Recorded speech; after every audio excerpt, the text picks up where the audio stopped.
is plugged into this computer, and every time I log into something, it's like a crapshoot whether it picks the right one or not. I'm the same. When I set this call up, I can manually go through everything now, what the inputs are, what the outputs Yeah, are, yeah, and yeah, everything. So exactly. yeah, Yeah, so I just no drop worries. in. I'm in the middle of doing three other things as well, so I thought I'd just drop in and listen up. Not joined one before. Cool, excellent. Well, Yeah, I'll probably have welcome. to drop off in about 5-10 minutes. But No worries. Well, so welcome aboard. Anyway, we never not quite know where we're going to go with these. So cool.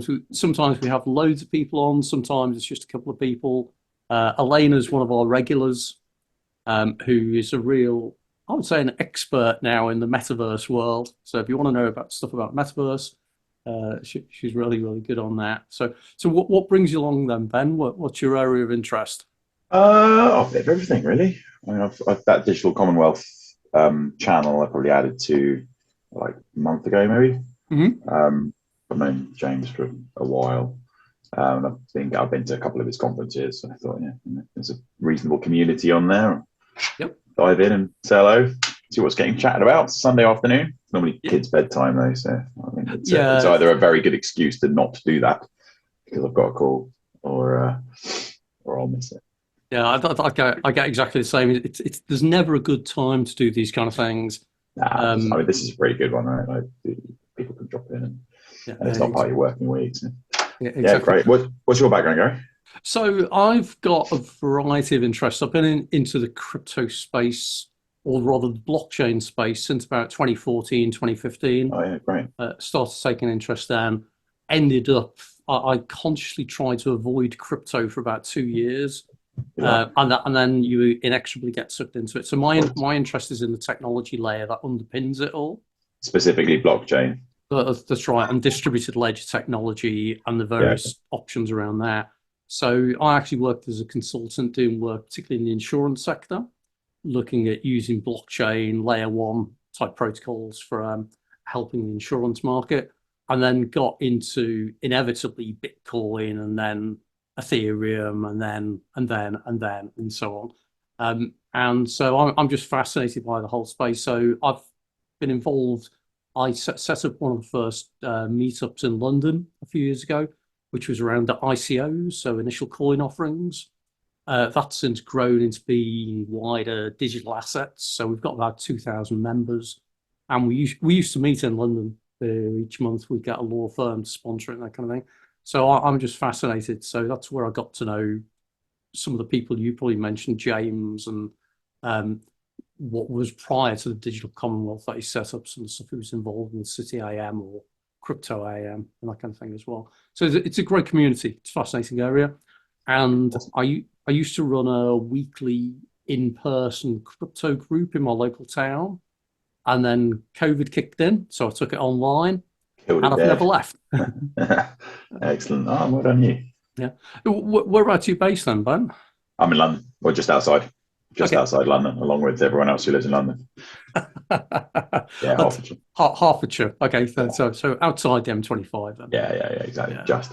But I've been back in the UK year and a half ish. I've been away 20 years, so it's kind of a lot of me kind of joining in some of these things is like get Home to from know the home. local, get to know the local. I say local, get to know like the London/Europe like crypto community because I know the Asia guys very well. I've been doing it Okay. 7 8 years. So, yeah, Were you based in Singapore or something then? yeah. I was in Sing for 6, Hong Kong for 4 or 5, and Sydney for 10. So been away a while. So if you pick up a little Aussie lilt somewhere, it's because of that. And Australia's doing lots of stuff in the crypto space as Yeah, well. yeah. You look at where they're getting interested. I mean, that one of the first big blockchain projects was going to be the Australian Stock Exchange and Ah, ASX, which kind of stalled yeah. and died away. It did Um, well. Yeah, I don't know yeah, whether you but can put everyone involved in that project. This is no longer, I think. yeah, yeah. But it was good to see they were at least exploring that, Yeah, which was great. And and for now, the right reasons as well, right? Like I think the ASX is kind of beholden to like the clear, well not the clearing, like the share registrar mhm, company that's like got a monopoly effectively over Aussie listed securities. So it's for them. It was a real driver for, let's get our costs down and away from this company that we're kind of stuck with forever, and move on. I think it was maybe a bit too early for it, like the whole DLT setup. So they spent God knows how much money on it. Everyone was very keen, and then it sort of died.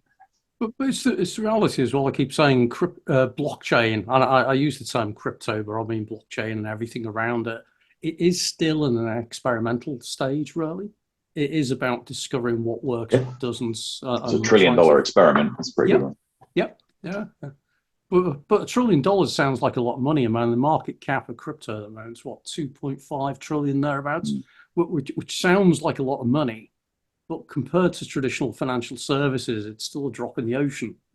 It's all relative. Yeah, absolutely.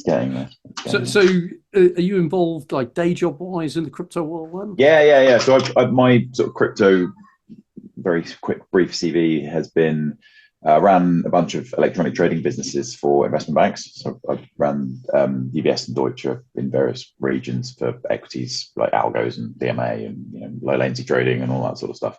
And then I went and I was Tower Research MD. They're a big like global high frequency trading business, and I ran their APAC business for them. And part of that was like, okay, work out what new things we can trade and make money from. And it's like, okay, can we do Thailand? Can we do like, Korean equities? Can we do, swap trading? Can we do betting? What's this Bitcoin thing?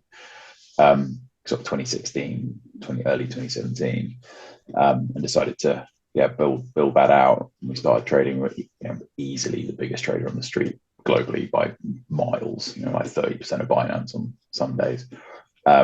While it was growing, so very early sort of jump trading, Tower, a couple of other ones were the big ones early, and that was my I found more and more my day job instead of looking after everything else. It was like I'm heavily pregnant now with this crypto thing, and being the Asia-based person running around and finding like the people in Asia that are running these exchanges. Like, who's on my WeChat? Like CZ was my first ever WeChat contact. The only reason I had WeChat in the first place, like I need to speak to this guy. Can we have a customer service person, please? Thanks. And kind of being part of that community as a big trading counterparty was great because we got to have quite a lot of input into how these things got built. That was a lot of fun. And then I left there to go full-time crypto. So I ran BitMEX with Arthur for a few years, which was, I'm not sure what the right words are, but like exhausting, but a journey. Fascinating. Like incredibly interesting. I think the summary was, if the US government doesn't want you in business, then it's quite hard to stay in business. But definitely a story that we'd seen before. When the regulators get involved, I ran a whole load of dark pool stuff beforehand, and that was and then high frequency trading, and that was the thing, and then it was crypto, and then that was the thing, and they just move along the sort of battlegrounds, and it's the same questions from the same set of regulators all the time. Mm-hmm. So being on the receiving end of that was fascinating, but we were the cleanup crew, right? So it was, the risks weren't quite as high. It feels as though we're about to go through that cycle again in a way. I see there was mentioned during the week of the Chicago Mercantile Exchange, so CME are considering listing spots Bitcoin again. Yeah. I'm sure I've heard that before. So it seems like they're coming back again, and they're going like how can we extend our portfolio? Well, it's definitely a control thing, right? So once something's listed on the CME, the CFTC gets to regulate it straight up. So it's kind of regulation by proxy and moving the rules around a little bit, which is fine. I think as long as the biggest thing that we struggled with at MEX, the sort of backstory for that was years ago, Arthur, Ben, and Sam going into the CFTC and with their suits and ties on, saying, "Look, we're running a thing that to us this looks like it could be a derivatives product, and you're the kind of regulator of the derivatives product. Do we need a license for doing this?" And the CFTC were like, "What the fuck is a Bitcoin? Like, off you trot, sunshine." And like, all right, we'll just do it, I suppose, and span it up and became bigger than the CME. And then suddenly everyone gets their knickers in a twist and tries shutting it down. So I think that's the same. You can start seeing the same sort of echoes of what happened before. I might get mixed up, but was BitMEX one of the first to have licensed in New York?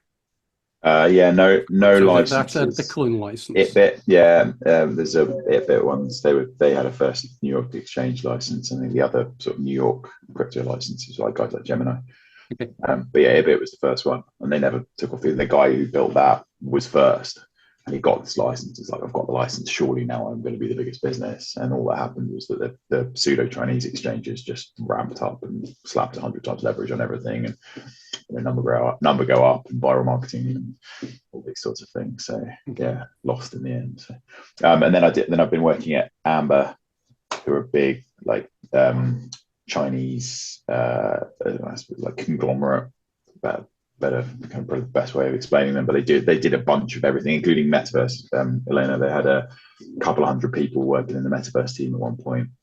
After getting funding out, they set up Whalefin, who were the Chelsea sleeve sponsor for a bit.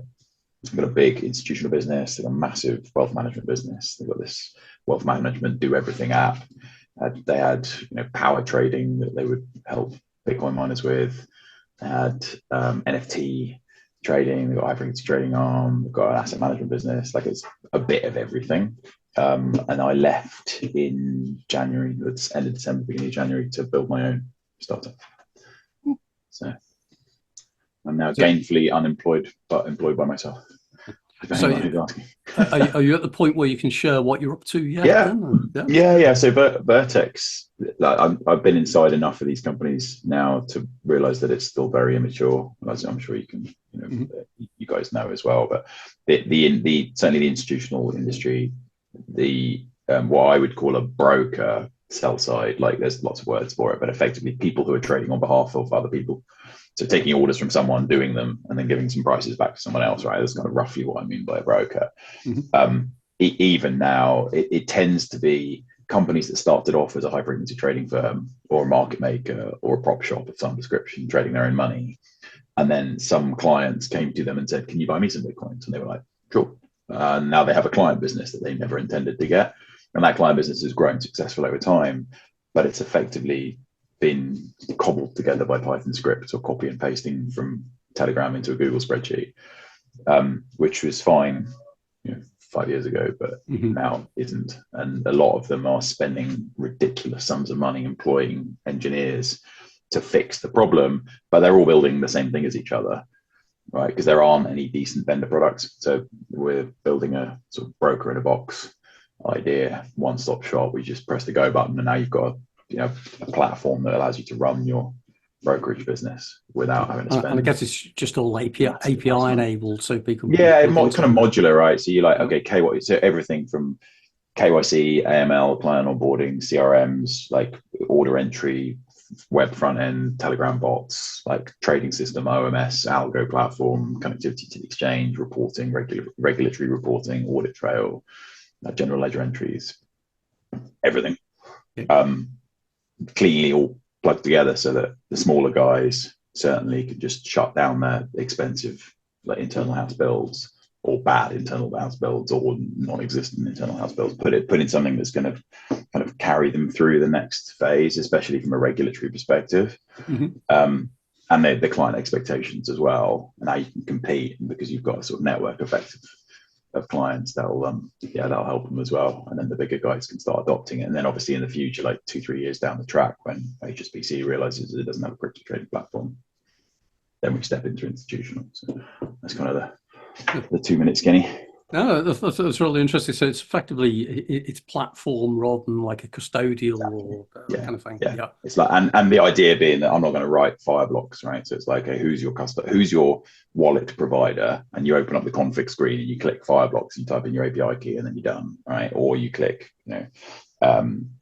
Gemini, or you click, Copper, or whoever it is that you want to integrate with, and those integrations are already done, so you don't have to do that expensive integration afterwards. You want to use my smart order router, that's cool, but if you've got a license with Talos, then you should definitely use that instead, because it'll be better, or coin routes or whatever. And if your KYC provider is already set up and running, then you should use that instead of what I'm giving you for free. It's like the sort of open your laptop when you first bought it idea. And it's like, you can use all the free stuff if you want to. You paid for the laptop, so I'll give you some things. And then, you sort of plug and play the best practices across the industry, which we've already integrated. So, excellent. Kind of helping people get out from underneath your own feet. That sounds really interesting, and it's one of the things I find frustrating, not just about the crypto industry, but probably technology in general. Everyone likes to reinvent the wheel. I know. And you keep going, there must be a way of just commoditizing, as you say, KYC, Well, that's AML. exactly.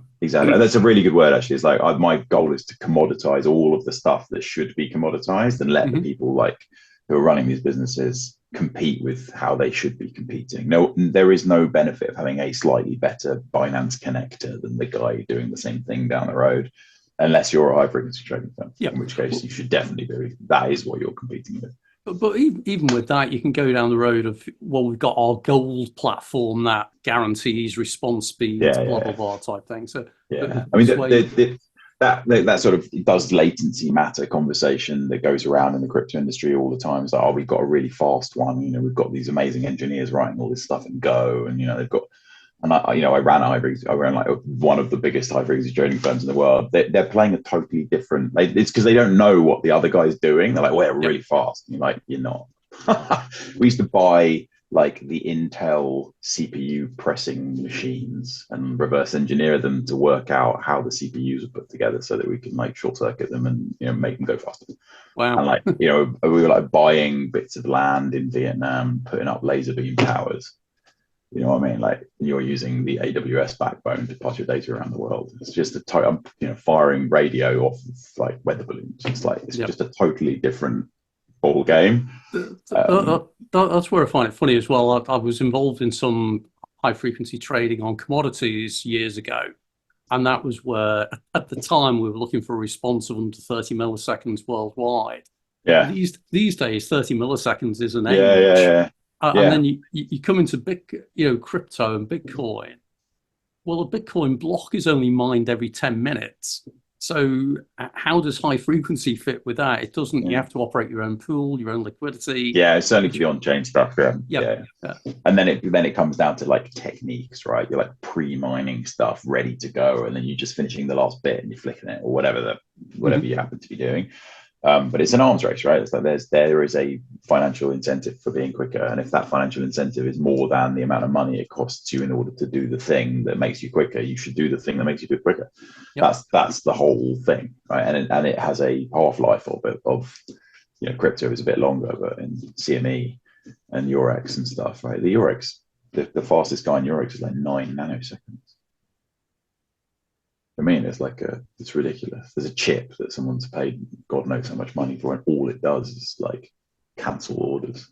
Right. Okay. tick to trade 9 nano. That's where I find it funny. And then you get, there was a court case a little while ago of I think it was the US FBI who prosecuted some kid in Hounslow in England for allegedly forward trading and that kind of thing. And he said he only did it because he was really good on computer games, so his responses were fast. It's like, nah. You just like some kid pressing the wrong button accidentally crashed the entire global market. Yeah, exactly. It was someone else. Well, maybe it was just a freak. I remember that I was giving a talk not unlike the one I've just given then at a conference. And everyone's phone started ringing. Like, what's going on? Like, flash crash. The SPX has just dropped like 40%. All these companies are trading at 0 cents. Like, what? It was a long day. Yeah. So anyway. Where do you think things are going generally at the moment then with the markets and technology? Yeah, look, I mean, it's growing up, right? And that means it's turning into like a proper industry, I think. It feels like anyway, and that's expensive, and I think people are starting to realize that it's expensive and the margins are coming down, the competition's going up. Like all the things that we've seen ad infinitum in other industries, it's just a inevitable trodden path. I think it's and consolidation, I think, is probably the next what do you think's driving that rise? Is it compliance? The whole regulatory piece. I think just time marches on, right, and all those things get involved, and it's competition, expectations from clients that are used to a much higher set of standards. The regulators, are coming out with a better, more succinct set of rules. It's like, here's the rules, right? Which, give that BIMX example earlier on, there weren't any. And it's actually much, it feels like it should be easier to play a game when there's no rules, but it absolutely isn't. It's much easier to play in a game where there's a set of very simple rules that don't change. And then you can get good at that game. Whereas, if you imagine if you just sat down, two people at a chessboard, and they're like, well, here's a box of pieces and a board with some squares on, have fun, and they just walked off. You're like, well, how do I win this game? It doesn't, you haven't told me what the rules are yet. And you sort of make something up. Whereas if someone's like, okay, here's the parameters under which you have to play, that's a much better game for everybody. It's fun and fair, right? I find it interesting as well. You look globally at different perspectives around regulation and legislation of this space. And I'll say that there's definitely different dynamics in play. In some countries, you can only do what is legal. And in other countries, you can do anything as long as it's not illegal. Yeah. And you have to kind of like think that through a little bit for a while. You suddenly understand that's why it's actually quite a complex thing. And then you look at some countries, I mean, you're saying about working with CFTC in the States, but the US is still going through this regulatory turf war between, is crypto a commodity, a derivative, a security? So that's three different regulators straight away. Yeah, more. I think last time I saw there's some like 13 federal regulators. Yeah.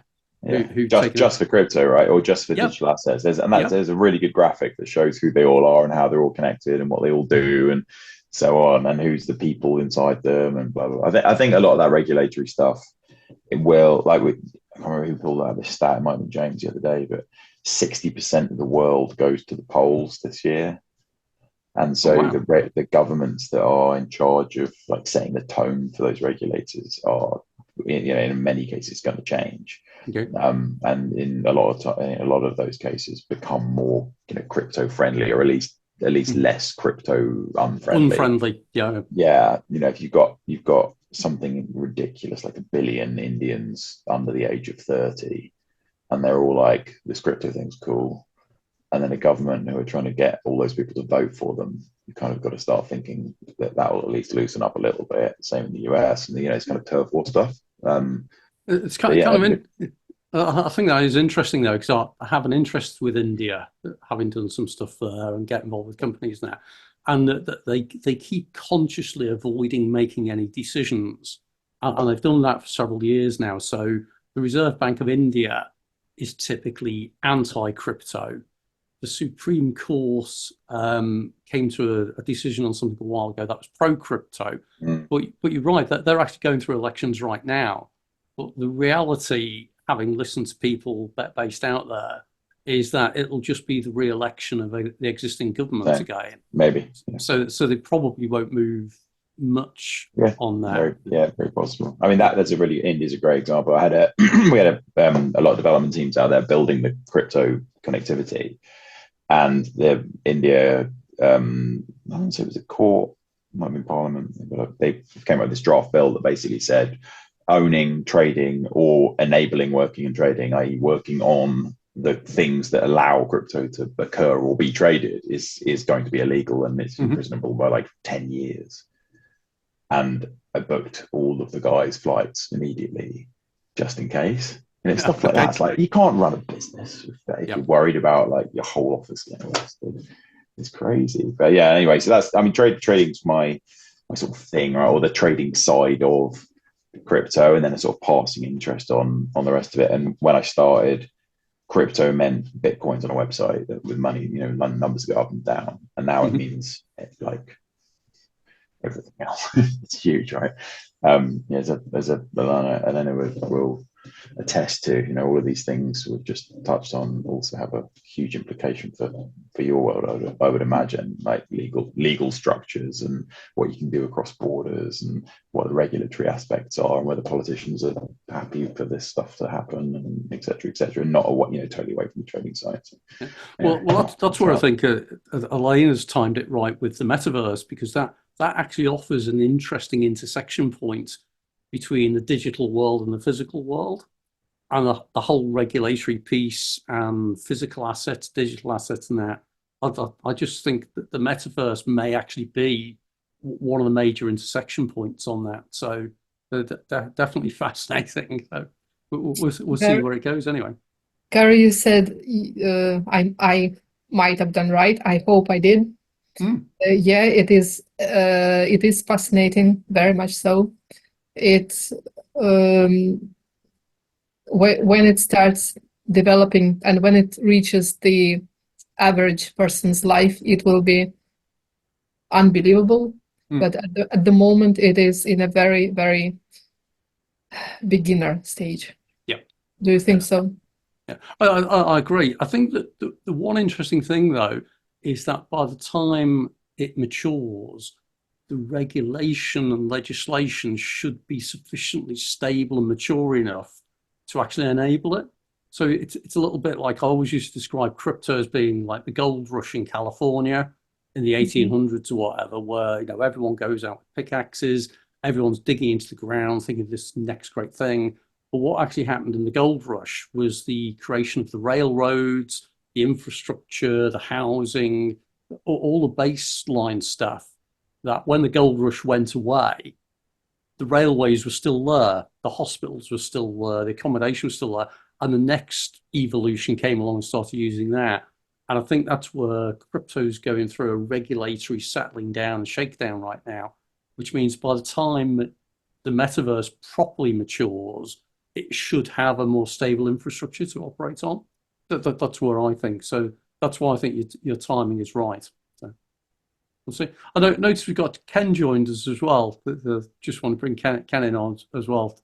Hey, Ken? Yeah, hi. Just listening in, see what's going on. Yeah, we've been talking about, well, not really sure where we went on that. It was quite a ranging thing, but it's certainly an overlap with blockchain, crypto, and the metaverse. And I guess with your interest in Ethereum in particular, there's a good overlap with that as well. But yeah, well, it is. I mean, it's a good, talking about Bitcoin, it's a good week. This is the pizza. I don't know if any of you have been getting all the invites for the pizza parties, the Bitcoin pizza parties for May the 22nd. Yeah, of course, every year. Is it the 10th anniversary then? I can't even remember on the years now, or the 9th anniversary. I think it's the 10th. Okay. Yeah. That's what I think anyway, but could be corrected. Yeah. It seems so long ago. That's where it's fascinating. I always consider myself quite new to this space, having started getting interested in it. I think it was 2014, thereabouts kind of thing. So I'm coming up on like 10 years of interest in it. Yeah. So 2010, so 14 years. Yeah, it's amazing stuff. And it is still early days. That's what always amuses me, where people say, well, how come crypto or blockchain, it hasn't taken off in a big way? It's like, it's just at the beginning. It's only been around for 10, 15 years. If you look at Filecoin and that kind of thing, it's not really been around that long. And everyone's talking about artificial intelligence and OpenAI and ChatGPT. But AI's been around for about coming on for 75 years, I think now. So yeah, we've got a long way to go. So I don't know, Elena, where's your thinking at the moment? Are you hearing any interesting insights as you're going on your journey of discovery?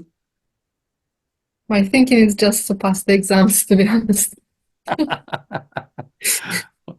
what are the topics you're having to revise for at the moment then? So it will be legal and social issues in the metaverse, one module. Another one is virtual architectures. And the third one is blockchain and digital assets in the metaverse. Oh, okay. When you say virtual architectures, do you mean like the underlying technology architecture, or do you mean like building buildings inside the metaverse?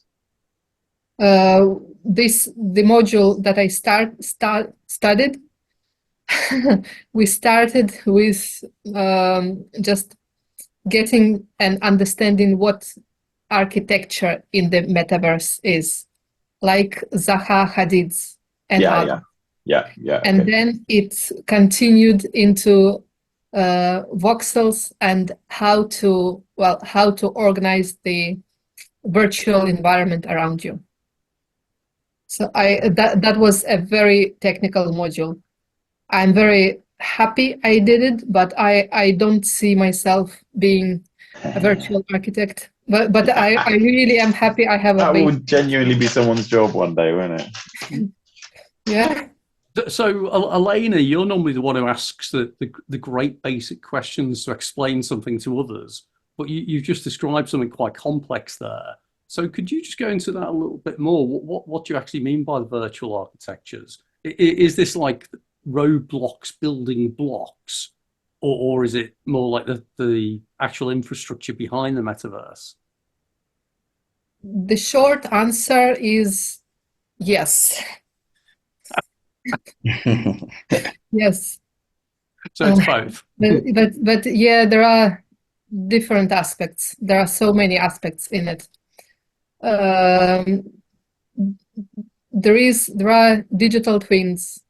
Mhm. That when we build something, when in the metaverse we build something identical to something from the real world. There is virtual architecture like as buildings and views and streets in the metaverse where people in the nearest future will hopefully come and spend their time, shop, socialize, and work. And there is, what was the last point you mentioned? And there is, technical aspects are as important as well. And I guess that starts tying in with things like standards as well. So I know the ISO, so the International Standards Organization, that's come up with a whole set of standards, hasn't it, for the metaverse around definitions and abstractions and that. Yeah, well, I won't be speaking much about this tonight, but next meeting, yeah, why not? Yeah. Well, wait until you've got your exams out of the way. You can breathe a sigh of relief. That's the only thing I'm thinking about now. But again, I think it's fascinating because that it was interesting you talking about like the real world asset side of things. So digital twins, that does start overlapping with the whole real world assets, tokenization of physical property and digital property, linking in with things like building information management. So how we've got digital representations of buildings these days. Because then it starts linking in with the other topic you were mentioning, the whole legal and ethical piece of actually, if I've got a piece of digital real estate that links in with a piece of physical real estate, what's the jurisdiction?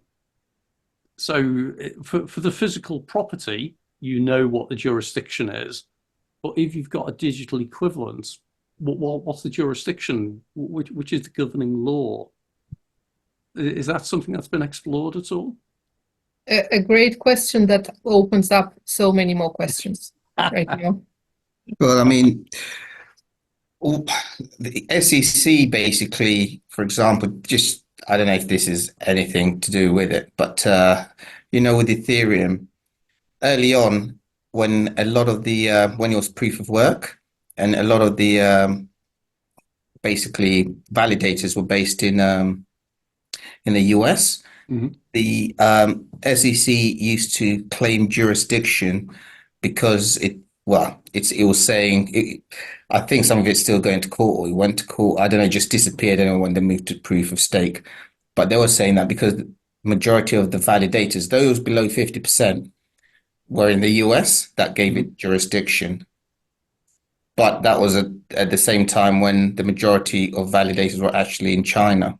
But it's a standard land grab, isn't it? It's just like some people still don't realize that if you're in business anywhere in the world, but you're accepting US dollars for payments, or you're making payments in US dollars, that automatically puts you within US jurisdiction for many things. And I guess they're trying to argue the same with metaverse type stuff, that I guess if you're trading in something that eventually gets changed into Tether or USDC and then goes into US dollars, then they're going to try and claim jurisdiction on it anyway. Well, yeah, I mean, it's a very complicated one because you've got the situation of the Tornado Cash founder who's just been found guilty in Netherlands. Yep. And yeah, so he wrote the protocol and he was basically found guilty for writing the protocol. I think the article I read basically claimed that the judge said that his protocol was designed for criminals, and that's why he was giving him such a heavy penalty. I think, quite a few years in prison. But it's a protocol that's still out there. It's actually still being used. If you check out the online data, on-chain data, sorry. It's been used because it's not banned anywhere in the world except the US. And what the way exchanges deal with it is they have a situation where if you have something that's gone through that mixer, through Tornado Cash, they basically give it a really low rating. They don't want to accept it. How they deal with it, I don't know, because I haven't come across anybody who's basically been in that situation.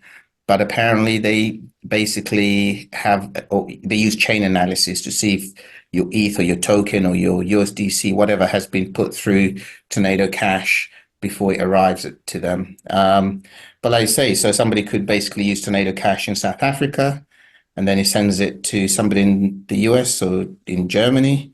I mean, it's very complicated at the moment.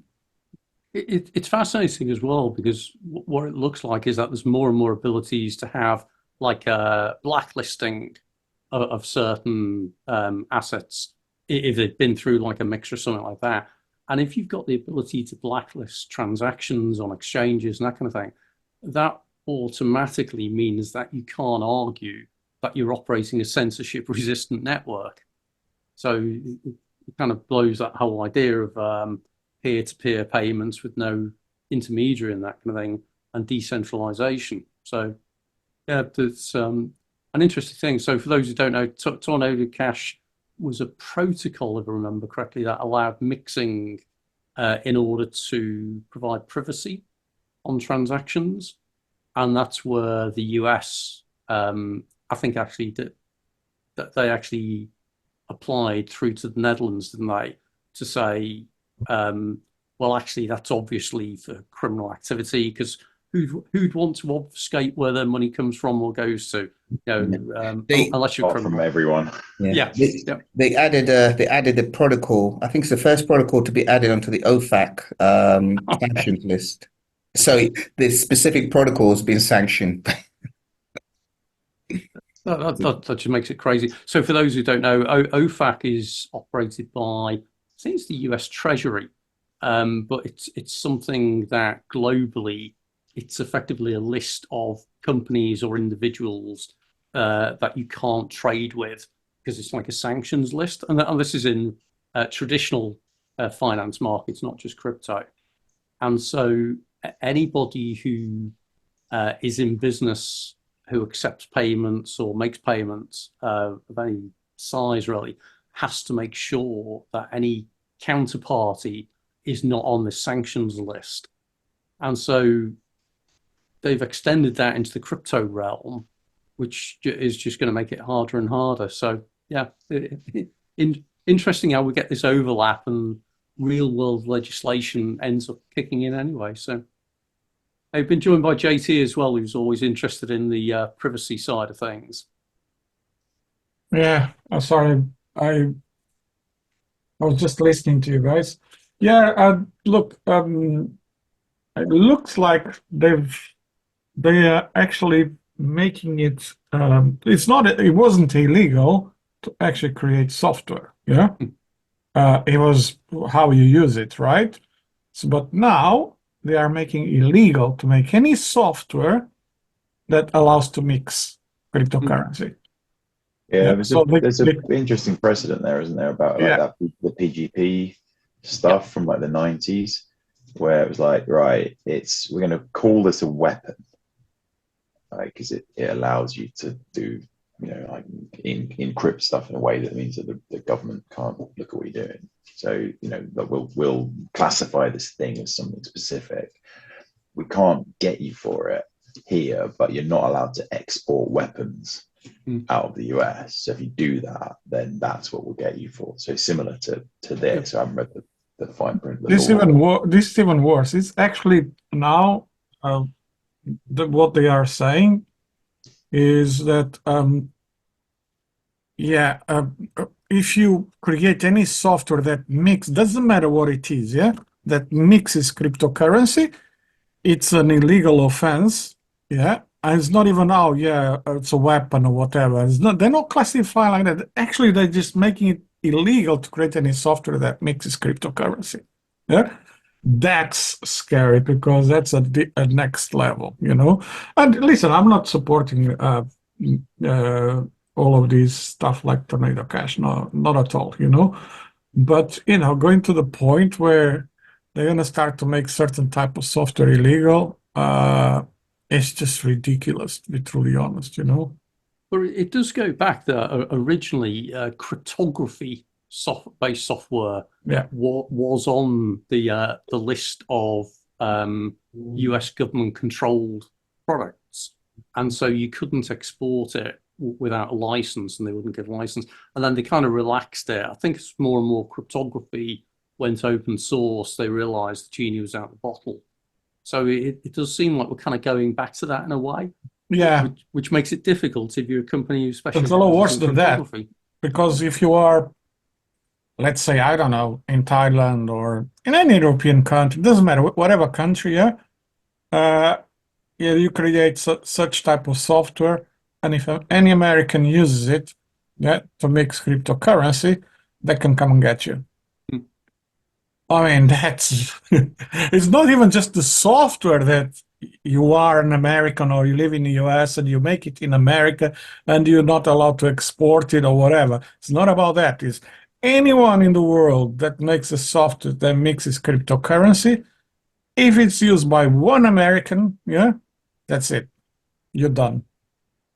They'll come and grab you, That's a bit like the whole thing that if you've got a US employee on your books in some way, that suddenly exposes you to a whole load of US law, or if you've ever had a US customer, or you've ever received something in where it's been paid for in dollars and that again, the jurisdiction ends up taking over on that. Or if your data is in a US data center. Yep. And so on. So you notice on things like HubSpot and Salesforce and all these guys, they give you the choice of a European data center or a US data center, which on first glance is like, well, I'm in Europe, so I should choose Europe, or the other way around. And actually it's like, no, you choose Europe, so the US government doesn't have instant jurisdiction over all of your data. Yep. It takes us back to, all the stuff around cryptography, like you said, Gary, privacy, all of those things that they are just eroding slowly, and it's really, really scary, to be truly honest, because the way the world is going, and once you cross that line, it means we enter a very, very dark era from now onwards, I don't think I need to explain majority of people. And of course, they're going to start to eradicate, ban, whatever platforms that they can't break into. You probably know this one, Gary, maybe other guys but do you know what is the only blockchain that at the moment, that they want to stop and block? Anything that US wants to stop and block is because they cannot crack it. Okay. I thought it was Monero. No. And I'm not going to talk much about it. Yeah. So, but there's ways. There's only one, Zcash. They can't break it. Why? I keep repeating this to everyone. There's not even one layer one that is not breakable. Okay. Apart from Zcash. And the reason is because it was created by cryptographers from the ground up. Yeah. So cryptographers came first, then architecture, then build the software. Majority of L1s are created by software engineers that think they understand cryptography. Yeah, they don't. Well, they do to a certain level, but I'm talking about a completely different level of knowledge, okay? And that's why the majority of blockchains out there are really not built properly, including the Bitcoin blockchain. And I'm not going to talk much about that either, okay? No. Gary, apologies. I've got to drop off. Thanks for hosting. It's been interesting and informative for a first one. But Ben, come back again. I will. Really interesting hearing what you're up to. So do Sweet. rejoin us Thanks, again. guys. Nice to meet you. Cheers, bye. Yeah. So Elena, you see the challenges you've got ahead of you in terms of regulation and legislation. By the way, Elena, Zcash had one of the top guys from Nicosia University involved. A cryptographer professor. From which university? From Nicosia? Yeah, Nicosia. Okay. Interesting, right? Yes. It is. And that's why they were one of the very first ones to start everything around blockchain courses and so on, I think it was you, Elena, that did one, wasn't it? From Nicosia? No? Yeah, Elena's doing one on that. I did one. I was you that did one. Yep. Yeah. Very interesting. They're at the forefront there. Sorry, Ken, what you can say? Nicosia, what type of courses do they do? Is it technical or is it? They do a mixture. So they do some introductory courses. So I did a MOOC, so a massive online course, which was labeled, I think it was Introduction to Digital Currencies. So that covered at a fairly detailed level around consensus protocols, wallets, cryptography, bits of other things. But they also do an MSc. In fact, they do several MScs. One of them, which is around the metaverse, which, Elena, that's what you're doing. Is that right? Yes, that's correct. Yeah. And they're doing an MSc in digital currencies, and I think a couple of others as well. Well worth checking out. But I'd say if you check in UNIC, so University of Nicosia, crypto, or UNIC digital assets, that they run a number of courses, and they've got some really interesting people. So they've got the likes of Andreas Antonopoulos as one of the lecturers on things. So he seriously knows his stuff. So really interesting. He does remotely, doesn't he? I presume so. I think I saw a couple of the sessions that he was doing on the course I was on, where he was doing it from like a hotel room somewhere or something. So yeah. It disappeared from the map. I used to see him a lot at events until about 2020, and then he stopped going. Yeah. He used to come to London a lot until COVID. After COVID, I haven't seen him anywhere. Yeah, I used to see him everywhere around the world, Yeah. Anyway, there's a lot of them that did that anyway. Yeah. Interesting stuff anyway. So what we'll probably do then, as we're kind of wrapping up anyway, it sounds like a natural closing point, and we're getting towards on the hour. But it certainly is, again, it comes back to what we were saying at the beginning, that there's a real overlap between development of blockchain and crypto and the metaverse, and how that then intersects with the real world. So I think it's definitely an interesting area, and I look forward to hearing more. Keep on a guy on. I really believe that DPIN and RWA is going to kick off big time around September, October. Okay. So DPIN, for those who don't know, decentralized physical infrastructure, if I remember correctly? Correct. Okay. So when you mean kick off, you mean the price, or? No, I'm talking about really projects, investment, tokens launch, so it's going to become, because that's the true decentralization. If you think, well, Bitcoin, it's actually a DPIN network, right? So I think you're going to start to hear a lot more. I was at a conference that Minima organized in a conference now, an event. It was a mini conference actually in Dubai during Token 2049. And, I was super interested because of what I'm doing, right? It's a true DPIN network. Yeah. And Realize, is it? Relays, yeah. Relay. So, What's that? Centralized communication. So it's centralized Google Meet, Zoom, etc. You know, chat apps, you name it, anything that we use to communicate in Web3. So people actually running the nodes instead of actually going through their cloud servers, which you know what happens if it goes through their cloud servers, you know, all your communication. So, you know, that's the principle. That's what we have running already. But I was really super interested about what Minima is doing. They have about, I think, almost 200,000 nodes now, you know. It's probably the most centralized one out there. Super interesting, you know. And there was quite a few projects there presenting as well.